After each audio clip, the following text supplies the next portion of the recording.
এই মঞ্চ উপস্থিত আমার মুরব্বীরা, বিভিন্ন রাজনৈতিক সংগঠন যারা আসছেন, আমার সামনে আমার দলের নেতাকর্মীরা এবং যারা আমার বাবাকে অন্তরস্থল থেকে ভালোবাসতেন, তাদের সবাইকে আমি কৃতজ্ঞতা জানাচ্ছি যে 17 বছর পরেও আমার বাবার এই দোয়ার অনুষ্ঠানে আপনারা কষ্ট করে উপস্থিত হয়েছেন। এই জন্য আপনাদেরকে আন্তরিকভাবে ধন্যবাদ। আজকে বাবার এই দোয়া মাহফিলে আমি তেমন কিছু বলবো না, আমি অল্প কিছু কথা বলি।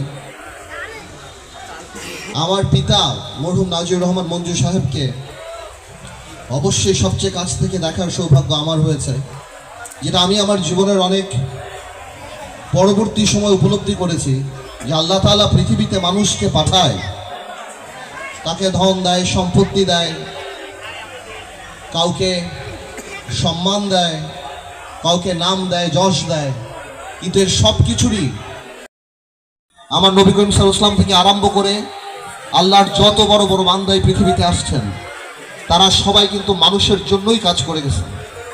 এবং সেই সময় যারা এস্টাবলিশমেন্ট ছিল, যে অন্যায় ছিল, তাদের বিরুদ্ধে শক্তভাবে দাঁড়িয়েছিলেন।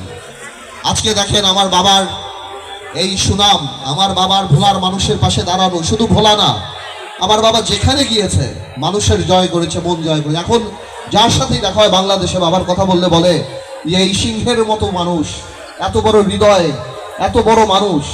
আমার মনে হয় আজকে আমরা যে ভালো আছি, আজকে যে আমরা এখানে সমবেত হতে পেরেছি, এত সারা বাংলাদেশের মানুষ আমাদেরকে মহব্বত করে, ভালোবাসে, বাবাকে সম্মান করে, এটা মনে হয় আমার বাবার সদকায়ে জারিয়াই। আরেকটা বড় ব্যাপার, বাবার কোনো অহংকার ছিল না। বাবা সাধারণ মানুষের সাথে এমনভাবে মিশত, এমনভাবে থাকতো, সে যেই হোক। আমরা যখন ঢাকাতে ইফতার করতাম, আমাদের সাথে বাবা ইফতার করতো না, নিচে যে যারা বাসায় কাজ করে তাদের সাথে বসে আমি দেখতাম বাবা ইফতার করতো। আপনারা দোয়া করবেন।